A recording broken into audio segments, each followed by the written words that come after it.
I'm a different kind of police officer. I have been face to face with the epitome of fear. Do you ever think about the legends and myths that you've heard about, wondering what could be lurking in the vast forests and deep seas? Do you ever feel a tinge of uneasiness as you venture into the woods at night, as you cannot shake the feeling of being watched from the tree line? My partner Douglas and I still experience fear, almost to a fault, because we have come face to face with what lurks in the shadows. We are both creatures, or monsters, if you will, yet we choose to make the world a better place. We hunt those criminals who walk in the light during the day. As police officers, we also hunt the beasts who walk at night, who threaten the way of life for normal folks. Douglas is a werepanda, an unfortunate side effect of getting bitten during an escapade of ours during an investigation. I'm a werewolf, due to a generational inheritance that spans hundreds of years. You can read about the case and our history here. Just because we are beasts, however, does not mean that we do not know the chills that run down our spine known as fear. One such encounter will forever be seared into our memories. Douglas and I were contacted by an agency that we had become quite acquainted with, a monster hunting brigade comprised of both humans and cryptids, and other supernatural do-gooders. For anonymity, I will simply call them the brigade, and use false names. I have to admit, when it comes to urban legends and mythical creatures, I'm hesitant as to what I believe, despite the impeccable irony. When the brigade contacted us about an ongoing Wendigo investigation, Douglas and I had to go to the one person who could confirm its existence to us, my grandfather. A Wendigo? Huh. Haven't dealt with one of those fuckers in ages. Not too common around these parts. My pop snorted. He poured each of us a cup of coffee as we settled onto the couch in his cabin high on the mountain. Boys, Wendigos are the most dangerous assholes out there. There's no humanity left in their minds. They'll kill anything that crosses their path. He took a sip of his coffee and leaned back in his old armchair. So they are real? Douglas interjected, the excitement clear in his voice. He was still fairly new to the world of the supernatural. Wendigos? Okay, wait. What about Bigfoot? Loch Ness Monster? Skinwall? My grandfather pounded his mug on the table and shushed my partner suddenly. Do not say their name. Douglas looked to the ground. My pop put his hand on his shoulder and met his eyes. The Sasquatch are real. Nice bunch. Just wanna be left alone. I don't know shit about the Loch Ness Monster. The thing probably wants to be left alone too. And those things, he paused and looked out of the window. They're more realistic than they should be. He sat back and brought his gaze to meet both of ours. Boys, the Wendigo is an ancient, living, cannibalistic bastard of a creature. You won't have much trouble finding it if you go looking, which I don't advise you do. He stopped and looked deep into my eyes, a solemn look on his face. You're a grown man, Ryan. You're also stubborn as a mule, so I know you'll go after this fucker if it's a danger to the people. He sat back and looked from me to Douglas before sighing. You two are fine officers. You're what every rookie should strive to be like. But you have to remember, regardless of your abilities, you can still be killed. Douglas turned to me as he remembered the shit show that almost cost him his life. Suddenly, he stood from the couch and looked out of the window to the sunset that crept over the mountain. Before all this shit happened, we took an oath to protect Ryan. If there is even a slight chance we can defeat this thing, you know I'm behind you 100%. I nodded as I followed his stare out of the window. Every day, officers were getting killed in the line of duty, doing their jobs, and leaving behind their families. We knew that, if the least we could do was protect the community from a cannibalistic legend, then we were doing our duty to serve and protect even in the darkness. Take the job, boys. My grandfather said, breaking the silence.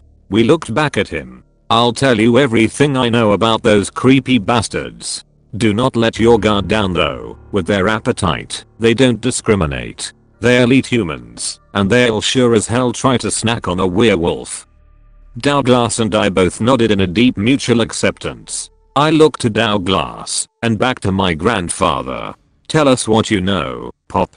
My grandfather walked to his old cabinet where he collected mementos and old journals from days past. After scrounging around a few minutes, he returned with an old, leather-bound journal. Its pages were loosely bound and dust covered its front. He sat on the armchair in front of us and began to thumb through the contents of the book. Back in the day, I had my own run-in with a Wendigo. He paused as he opened the book to what appeared to be a well-drawn sketch. Was the scariest beast I've ever encountered. He let his eyes rest on the sketch. Its head looks like a wolf's skull, with a huge rack of antlers that would make the best of deer hunters jealous. A smile flashed across his face as he looked back to us, and it quickly disappeared. The one I saw bordered 10 feet tall. I've heard, though, those fuckers can be up to 15. Looking back down at the sketch, he continued to describe the monster in vivid detail. The fuckers look like they've been decaying for a while, and no matter how much they eat they are never satisfied. He paused and looked back up to us. It's all a part of the curse. For whatever reason, Wendigos were once normal human beings forced into cannibalism to survive. But boys, remember that the humanity that once lingered in their souls is long gone. As we gathered our notes and the files that the brigade provided to us, my grandfather watched. Looking down at his leather journal, he walked up to me. I was going to wait to give you this. He paused, but I think now is an appropriate time more than ever. He handed me the journal and smiled dryly. I ran my fingers across the aged leather. It'll come in handy on this assignment, I do believe, he said as I looked it over. I smiled and gently placed the journal into my bag. Be safe, boys, my pop exclaimed as we opened the front door to the little cabin. Oh, and run? He pulled me aside. These beasts are smart. Don't let your guard down, and watch out for your partner. He nodded towards Douglas. Do not underestimate the danger you are facing. He lifts his shirt to reveal a scar I had seen before, but never questioned. On his right side up along his ribcage was a thick, raised scar. 30 seconds is all it took for the bastard to do this to me. He dropped his shirt back down. Keep eye contact. Don't turn your back on it. They'll lure you using tricks and illusions, so be smart. And run. He placed his hand on my shoulder. Stay alive. Douglas and I met the brigade guys at a rundown shack off of a dirt path about 3 hours outside of town. The directions were iffy, and it was only when we saw the figures standing outside of the shack that we felt any relief. The first was seen, a short stocky vampire with a face that said I'm pissed off, but I don't know why. I assumed his anger sprouted from his height or lack thereof. Next to him was a tall, dark-skinned man who I knew from previous interactions was a lichen like me. His name was Shelton, and he wore a stern, no bullshit look plastered on his face at all times. As Douglas and I pulled up and got out of my jeep, I knew we had a long night ahead of us. About time y'all showed up. Scene mumbled as he hesitantly shook our hands. Your Shelton had not changed a bit since my last encounter with them, when we went to Elkhorn, Wisconsin to investigate sightings of a Rouge werewolf. You might know of this one, if you've ever heard of the Beast of Bray Road.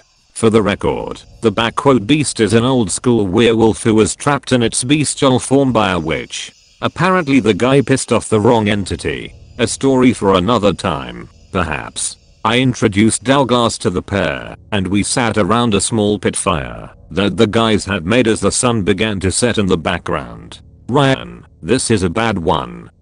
Scene began, staring at the fire as he spoke. Must have come down off the nearby mountains, as it's not native to this area. I nodded. Something seemed strange in the way Scene hung his head. I immediately caught his distracted stare. But there's more to it, isn't there?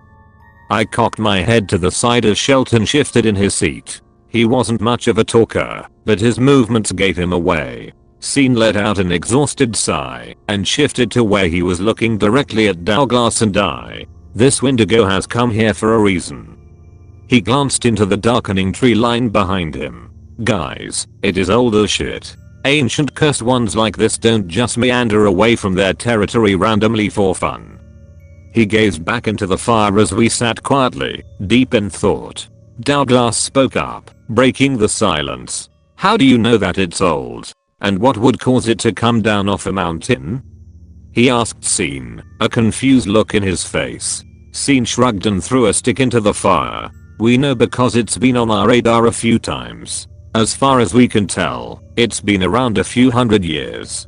Keeps its distance because of the supernatural presence in this town. He nodded towards me. Wendigos don't go looking for a fight, they lure their prey to them. Screwing around with other beings like we are is just too much trouble. Scene explained, while Douglas listened intently. During one of our routine sweeps, some of our guys wearing bags, body cams, got obliterated by this thing. 3 of our personnel, torn apart and devoured. All we found was some blood spatter and their vests. Thankfully, we recovered the footage from one of our guys. Shelton quickly removed a laptop from a bag on the ground, opened it up, and turned it towards us. The footage was gruesome. That's the best way I can describe it. Limbs were ripped off, and agonizing screams echoed from the laptop. At one point Douglas wretched. We have seen some brutal shit before, but this was different. This was clear video of some of the most intense carnage I'd ever witnessed. Glimpses of the beast were shown, a horrifying nightmare of a creature, shredding flesh from bone. Shelton closed the laptop, and Scene spoke as he dropped his head again. It's more powerful than we ever imagined. Those guys, he choked up, they were good men. Seasoned veterans of the hunt. They didn't stand a chance. I could have sworn I saw a tear run down his cheek in the light of the fire. And this is the area, I said quietly, trying to break the tension. Scene stared off into the void behind me, seemingly deep in thought. He looked at me with a sincere sadness in his eyes. This is the place. In fact, I'll take you to the scene. Douglas and I followed Scene and Shelton into a heavily forested area behind the shack where we parked. We walked in silence for what seemed like hours. When I checked my phone, it was 2:33 am, and we had come to a stop. Scene turned to us and pointed to a small clearing to our left, and I immediately caught the scent of blood and gore. The scene was right next to us, and I was not prepared for what I saw. Blood spatter gave a distinct pattern to the surrounding foliage. From what I could gather from the angle of the spatter, I knew that limbs had been torn off, and bodies had been ripped into. There was nothing left of the men, other than a few pieces of cloth, and one single boot. I turned to Douglas, who was examining an area that we believed was the location of the initial attack. Ryan, I think I know how it snuck up on them. I walked over to him, listening curiously. He looked up. There was a gap through the tops of the trees, as if something large crashed right through it. The bastard had dropped from the treetop. Fuck, man. This thing must be seriously smad. Our glass was savagely cut off by a noise I still hear in my nightmares to this day. It sounded similar to a cougar scream, only it was mixed with a demonic, guttural snarl. Suddenly, Scene and Shelton tore through the branches, yelling hastily and waving their arms wildly in panic.